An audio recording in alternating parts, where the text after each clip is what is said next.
Mohon maaf, kadang kita sebagai pemimpin daerah tidak memikirkan tentang hal itu. Kalau pemimpinnya daerah di situ ada greget, aku yakin dengan PAD yang ada, apa PAD? Tahu Pak? Enggak tahu mlebu pemerintahan ya enggak tahu. Pendapatan asli daerah. Cukup Pak, cukup. Aku yakin cukup. Sekarang di daerah kita itu berjumlah berapa gurunya yang memulang atau mentaklim tentang masalah TPQ. Ini kan yang paling berat Pak. Guru yang paling berat itu di sini, mengajari mulai nol, gitu. Anak kecil belum ngerti. Makanya tadi saya katakan, kalau nggak rame, luput dari nggak rame, ngompol. Kadang sini dengan sini mainan. Kadang-kadang ada guru yang gregeten nggih, ning ati macam-macam. Paling berat.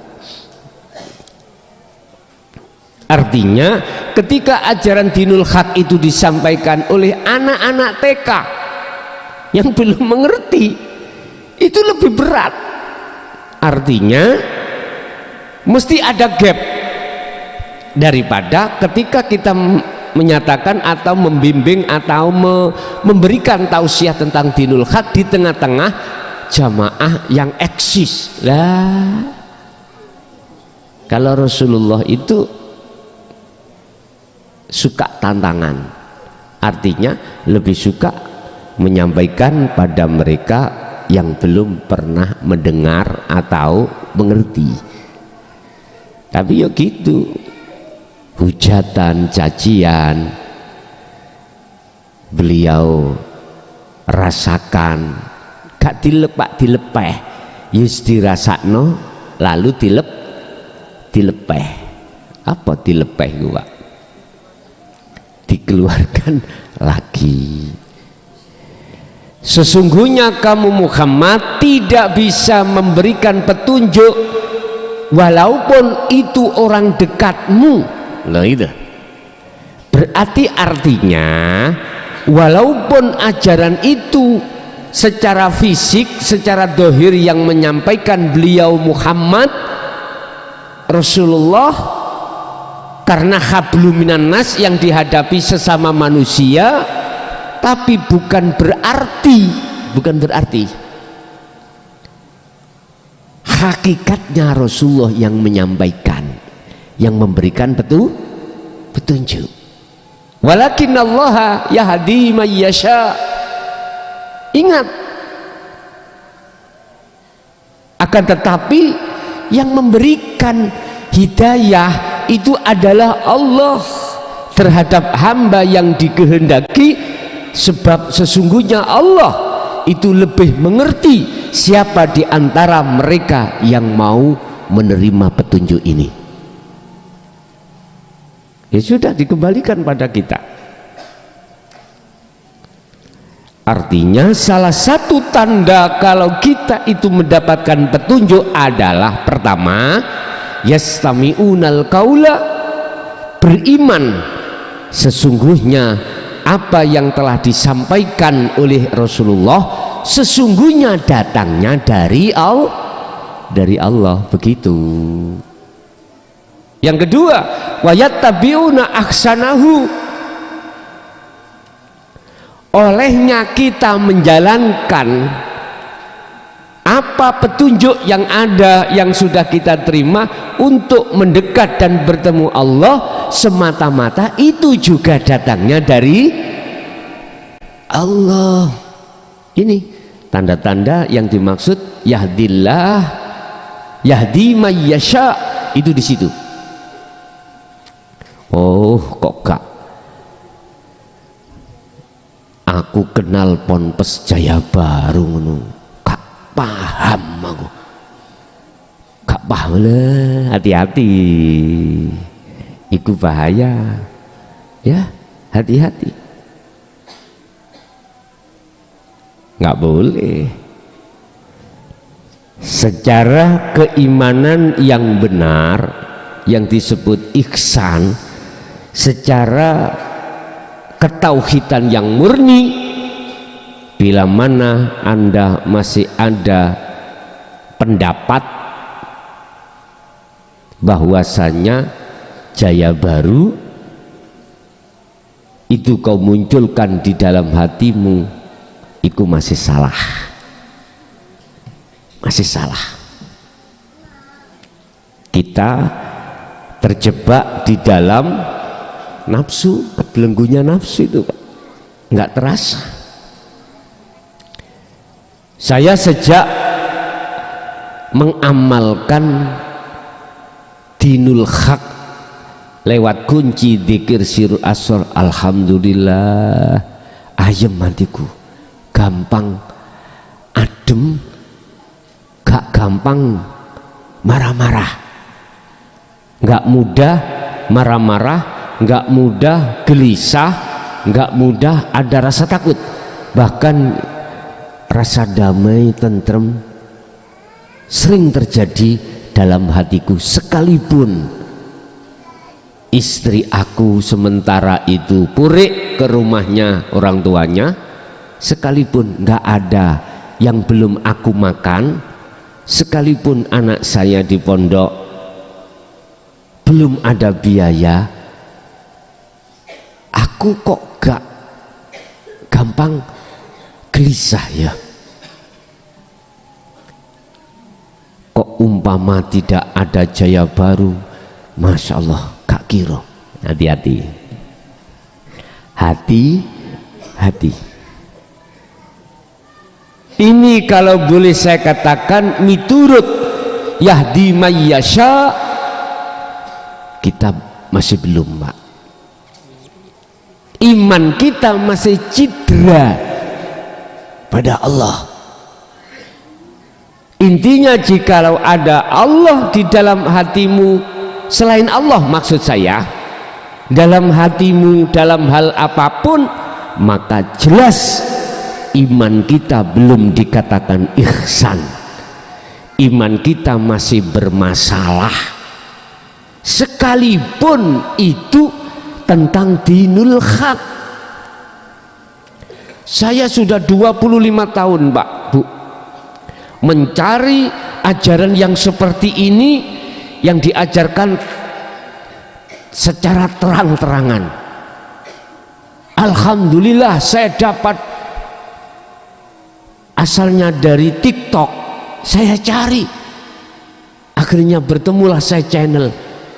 Kalau tidak seperti ini dari beliau-beliau itu nggak mungkin aku bisa akhirnya mengagungkan, apa mengagungkannya, mengagungkan terhadap instansi tertentu itu. Lah ketika saat jenengan punya iman semua sebab akibat dari itu, maka jelas iman kita cedera. Kan sudah jelas Allah katakan, semua apa yang kuciptakan, semua apapun yang kuciptakan, dan semua apa yang terjadi di dalam apa yang kuciptakan yang disebut makhluk, semata-mata aku sendiri yang berkuasa, aku sendiri yang menggerakkan, aku sendiri yang memiliki. Walillahil masyriq wal maghrib. Jelas itu Pak. Mengapa kita tidak sadar kalau apa yang timbul di dalam diri kita, di luar diri kita, sesungguhnya nyatanya Allah di situ. Mengapa kita tidak menyadari? Jawabannya satu, dikarenakan kita menolak ajaran Rasulullah di jalur dinul haq. Lalu ketika saat itu datang, kita mohon maaf, tidak hanya kita wa asoina mendustakan, tetapi kita juga kadang-kadang menghitopi, menghukumi ajaran itu tidak benar. Ini persoalannya.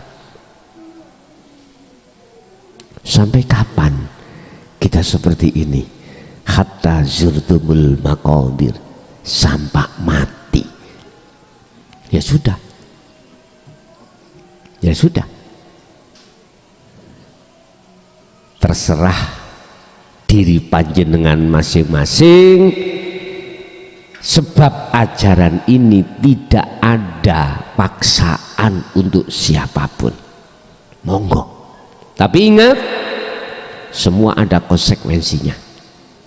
Yang kedua, ingat, kita tidak terus hidup di dunia. Suatu saat kita akan mengalami satu kematian jasmani ini. Suatu saat akan kita tinggalkan semua apa yang selama ini kita kumpulkan. Istri yang cantik, anak yang begitu menyenangkan, harta benda yang berlebih-lebihan. Bagaimana? Kau bawa mati hal itu? Ya udah, jawab sendiri aja. Kalau manusia itu sadar, Pak, bahwasanya apa yang muncul di dalam dirinya semata-mata milik Allah, aku yakin orang itu tidak akan mudah marah, tidak mudah sakit, tidak mudah gelisah, tidak mudah takut. Sekalipun yang datang itu tidak sesuai dengan sifat basariah kita sebagai manusia. Aku yakin walaupun awal-awal ini sebagai kemanten baru, pikirannya itu enak-enak tok, ya. Jangan dianggap suatu saat kita menghadapi kondisi yang mungkin itu akan menjadi pertengkaran. Nggak ada ceritanya keluarga walaupun mulai dipacari, waktu berkeluarga itu nggak tengkar, nggak ada ceritanya. Mesti suatu saat ada berselisih pendapat. Itu bagi hati jenengan yang sudah duduk di wilayah tauhid murni, gak mudah, Pak. Gak mudah jenengan galau, risau, khawatir dan lain sebagainya. Sebab jenengan, hati jenengan sudah yakin semua datangnya dari Allah. Kadang kita punya suami itu ada yang muring-muringan, apa namanya? Bludrek. Kenapa? Pentramen. Kadang-kadang ada ya. Marahnya tinggi, Pak. Bahkan nggak cukup secara lesan, kadang-kadang juga nampar. Gak cukup nampar, kadang-kadang banting piring. Iya. Berhubung dalam satu keluarga tumbuh dapat tutup, apa ya, tumbuh dapat tutup, cocok muring-muringan. Ayahnya banting piring, ibu banting gelas, sampai habis.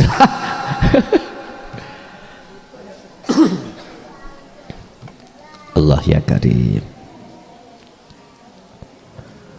Untuk tidak seperti itu, Bapak Ibu, wa anibu ila rabbikum, ayo ajaklah anak istrimu untuk kembali kepada Allah. Jalannya lewat mengikuti apa yang telah diajarkan Rasulullah Sallallahu Alaihi Wasallam ini. Sebab mohon maaf, kita yang hadir di sini kapan mau mati tidak ada yang tahu. Dan kematian itu datang tidak mesti menunggu kita tua atau sakit kronis, nggak mesti. Kadang-kadang kita enak-enak sore kita sama istri suami ngomong enak-enakan, nggak ada sakit, tidur, subuh nggak bangun, dibangunkan, mas bangun mas, sudah tidak ada nafasnya. Bisakah terjadi gitu? Bisa. Bagaimana nasib ketika saat mereka itu di dunia itu menolak ajaran ini? Qad khasyiral ladzina kadzdzabu biliqa'illah. Ini Pak Bu, sungguh sengsara ruhaniyah ketika saat kembali kepada Allah, sementara ruhaniyah belum siap. Artinya belum siap dia saat di dunia, masa demi masa, waktu demi waktu disibukkan untuk menghambakan diri pada kesenangan dunia. Allah tidak melarang jenengan sebagai laki-laki untuk nikah sampai 4, enggak larang, silakan. Waktu jenengan sibukkan untuk jenengan iki mang orang yang berada Pak secara dohir, pabriknya satu kabupaten miliknya sendiri, kan mudah Pak mencari wanita gitu. Ketok abang-abang seset wis. Apalagi jenengan ke sana, ke tempat yang biasanya tempat-tempat kumpulan para rok di atas dengkul itu Pak. Gampang, sim penting ada fulus, oke. Gampang. Gayane modeli Gus kula pingin nyelametno Gus, cegak terjerumus di dalam dunia hitam api, ambil semua itu, nggak apa-apa, laki-laki kok gitu nggak? Qur'ane kan ada, sing penting garwamu ngokei, sing penting istrimu mengiyakan. Tapi kalau istrimu tidak mengiyakan, ya mikir dulu. Makanya bapak-bapak nyun sewu Bu, kula mboten bela bapak mboten. Nek duwe pinginan kaya ngono, omong sik, bicara dulu pada istri. Dik, pun nganut aku ya, enak-enak nganut aku. Apa Pak?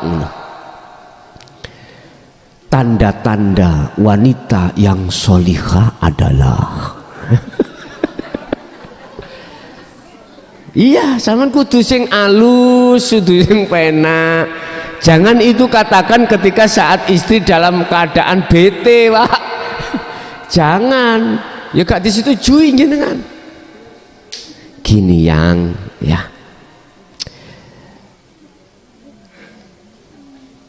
kamu kan tahu saya adalah orang terkaya di Sidoarjo. Injih, umpama lu Pak, umpama kan kau tahu nggak bisa menghabiskan omset saya yang luar biasa itu. Ya dah, kita kan besok akan mati. Iya Mas, sing halus carane. Enggak, aku gak murui, cuman ini mohon maaf, barangkali cek gak salah jalan, maksud saya itu gitu, cek gak salah jalan, biar jalannya itu lurus, jangan nggak begitu susah seperti itu.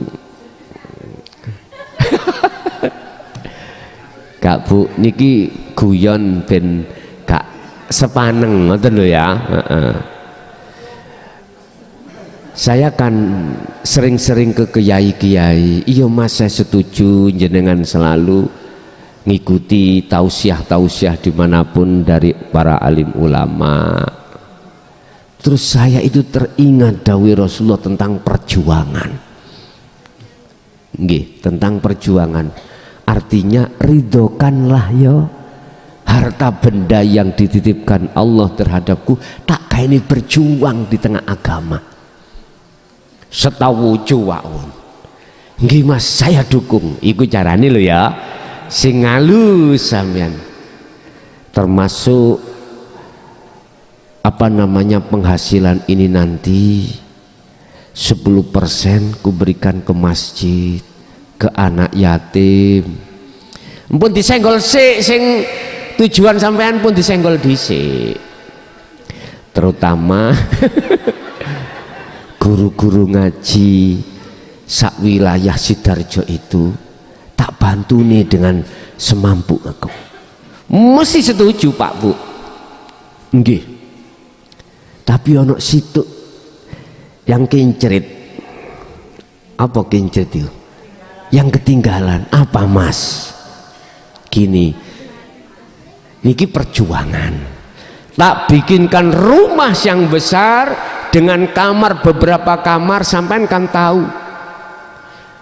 Di satu daerah itu ada maksiat yang tidak bisa dibendung, bahkan dilegalkan. Gimana caranya itu tidak ada kontradiksi? Iya Mas. Orang-orang yang ada di lokalisasi tak ambil semuanya, tak masukkan di dalam rumah yang sudah kusiapkan semuanya, tak jamin semua makanannya dan lain sebagainya, kan masih lebih harta ini. Iya Mas. Kati ngomong engko tak rabine gak wani. Yes kalem-kalem. Jadi semuanya tak jamin biar tidak ada maksiat yang seperti itu. Pasti didukung Bu nggih. Pokoknya aja ngomong tak rabine. Lah ngono ta ya. Wis pasti setuju. Wis kalem-kalem masalah iku, sebab ngene Pak. Metenteng kaya apa jenengan? Apa ya? Kejar-kejar kaya apa jenengan? Manakala Allah tidak memberikan itu, nggak akan mungkin terjadi. Nggih wong lanang iki masih kau itu sungguh-sungguh untuk mencari supaya istri kamu lebih dari satu. Kalau Allah tidak memberikan, sampai munyer nggak akan jadi. Lihat tuh, karena jatahnya satu. Tapi jikalau Allah dumina jamin memberi walaupun ukur-ukur, tadi ya men, tanda Nabi di tengah keluarga tidak ada konflik. Tahu? Nggak ada konflik. Sama istrinya yang nggak konflik dan lain sebagainya. Nggak ada konflik. Itu berarti dumina, sudah dijamin dibagai Allah. Estu. Makanya wong lanang gak usah mekengkeng, gak usah mempeng mencari-cari. Dilihat dulu bagaimana kondisi hatinya seorang istri. Itulah yang dimaksud wanita yang mar'atun sholihatun. Nah, nggak ada konflik. Itu tanda-tanda kalau dibagai Allah. Tapi awal ngomong terus kok curiga, wah jangan-jangan nanti wis gak usah Mas. Nah wis aja diteruskan. Sibukkanlah hatimu untuk mendekatkan diri pada Allah dengan selalu berzikir. Jadilah kau sebagai filosofi hayawan laba-laba. Laba-laba itu nggak pernah ngalor ngidur cari makanan, nggak pernah Pak Bu. Dia sibuk membangun rumah. Semakin lama dilebarkan, nanti makanan itu datang sendiri. Wa may yattaqillaha yaj'al lahu makhrajan wa yarzuqhum min haitsu la yahtasib. Niku barang siapa yang sibuk membangun rumahnya hati, lah iki lho Pak, takwa yang disebut dengan berzikir. Udahlah, apa sing kok butuhno, Allah wis nyukupi. Bahasane nyukupi, gak melebihi, enggak. Cukup iku lebih sederhana, lebih kuat daripada berlebihan. Pingin beli mobil cukup, beli pesawat cukup. Udah, semakin besar rumahnya laba-laba, semakin condong dominan lalat, lamuk datang sendiri ke jaring. Loh, kan nggak mencari lalat, nggak mencari makan, dia sibuk memperbesar rumah. Makanya tolong, kalau sudah menerima ajaran dinul haq, sibukkan dirimu untuk membangun rumahmu. Apa? Takwa yang meliputi ilmu, amal, istiqomah. Istilah dzikir, tak simpulkan dzikir itu jangan pernah kau lupakan. Artinya dzikir selalu pegang teguh. Faqad istamsaka bil urwatil wuthqa. Dalam satu ayat Allah katakan jangan pernah itu kau lepas, jangan pernah, teruskan lakukan, nanti bertambah besar takwamu. Kalau seperti itu, yaj'allahu makhrajan, Allah akan mendatangkan apa yang tidak kau minta. Kau gak usah minta-minta padaku, walaupun kau nggak minta, ya ku kirim lalat, ku kirim nyamuk, apapun, terjerat ya Bu ya, terjerat sudah. Itu artinya ya ja'allahu makhrajan. Lebih-lebih kita yang punya masalah besar bertahun-tahun belum selesai solusinya, besarkan rumah batiniyahmu, dengan sendirinya Allah itu sendiri. Udah, kembali kepada pembahasan kita. Surat Al-Qasas ayat 56 itu secara ringkas, jangankan kita tidak diperbolehkan ngaku-ngaku apa yang muncul pada diri kita itu dari kita, nggak boleh. Lah wong Rasulullah sendiri pun tidak boleh, apalagi kita. Innaka, sesungguhnya sira Muhammad iku la yahdi, tidak bisa memberikan petunjuk, man ing wong ahbabta kang ide kang nyenengi sapa sira. Gak iso Muhammad, orang dekatmu kau tidak bisa kasih hidayah, apalagi orang jauh. Orang dekat berarti istri Pak, suami, anak, dzurriyyah, itu orang dekat.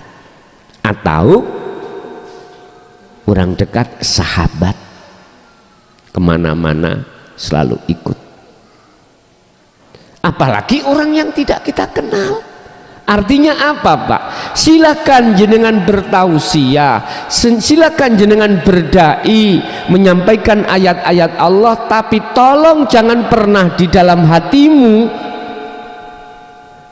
merasa dirimu yang bisa memberikan hidayah. Jangan. Saya miris Pak, lama saya prihatin. Ada makalah yang mengatakan gini, robitolah kau padaku, sebab karena aku kau bisa kuhantarkan mengenal Allah. Aku miris sekali ini. Bukan berarti saya menyalahkan pendapat itu, enggak. Saya cuma miris, prihatin. Kok bisa ya makhluk itu ngaku-ngaku bisa? Itu loh maksud saya, nggak habis pikir tuh loh. Wong Rasulullah sendiri aja dicap oleh Allah, sungguh Muhammad kau tidak bisa memberikan petunjuk sekalipun orang dekat kau. Walakinallaha yahdi may yasha. Tetapi semua itu yang memberikan petunjuk adalah Allah. Berarti bagi jenengan jangan sekali-kali punya iman, kenalnya Anda tentang dzikir sirul asr untuk sampai pada Allah itu nyawang makhluk saya. Jangan. Tolong sekali lagi ini diperhatikan, Mbak. Sungguh. Artinya jangan kau kultuskan makhluk diri saya, jangan. Kultuskanlah Allah yang ada pada diri kita semuanya ini, yang sesungguhnya hanya beliaulah setiap saat dan waktu, setiap detik melayani kita. Bagaimana mungkin Anda mencintai dan mengkultuskan orang yang tidak bisa menolong dirimu, sementara kau tinggalkan orang yang menolong setiap saat dan waktu terhadap dirimu, yaitu Allah Subhanahu wa ta'ala. Aneh iki. Makanya keadaan iman yang seperti ini harus direvolusi, harus dirubah.